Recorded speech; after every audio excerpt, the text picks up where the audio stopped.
ఈరోజు Telangana special bagara rice చేసుకున్నామండి ఇంట్లోని. దీని ఇంగ్రీడియెంట్స్ అన్నీ కూడా డిస్క్రిప్షన్‌లో పెడతాను. ఒకసారి చూడండి. ఓకే.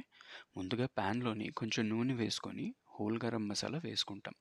బిర్యానీ ఆకు ఇవన్నీ కూడా వేసుకొని, వాటిని కొంచెం వేపుకుంటాం అనమాట. ఇవన్నీ వేపుకున్న తర్వాత ముందుగానే తరిగి పెట్టుకున్న సన్నని పచ్చిమిరపకాయలు ఒక 4 వేసుకొని, అవి వేపుకుంటాం. అవి వేపుకొని, అవి కొంచెం వేగిన తర్వాత మనమేంటంటే జింజర్ గార్లిక్ పేస్టు ఇందులో వేసుకుంటాం అనమాట. ఒక చెంచాడు. సో, ఇది పచ్చి వాసన పోయినంత వరకు జింజర్ గార్లిక్ పేస్ట్‌ని వేపుకుంటాం.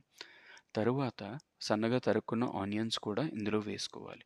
వేసుకొని అవి బ్రౌనిష్ కలర్ వచ్చినంత వరకు కూడా అవి వేపుకోవాలి మనం. ఇది పచ్చి వాసన పోవాలి. ఈ బిర్యానీ మసాలా దానికి పట్టాలి. బ్రౌనిష్‌గా ఆనియన్స్ అన్నీ వేగాలి. దీని తర్వాత ఇవి ఈ రంగులోకి మారుతాయి. అందులో కొంచెం పుదీనా వేసుకుంటాం. వాటిని వేపుకోక్కర్లేదు. మేమిద్దరమే కాబట్టి ఒక గ్లాసెడు బియ్యం పెట్టుకుంటున్నాం.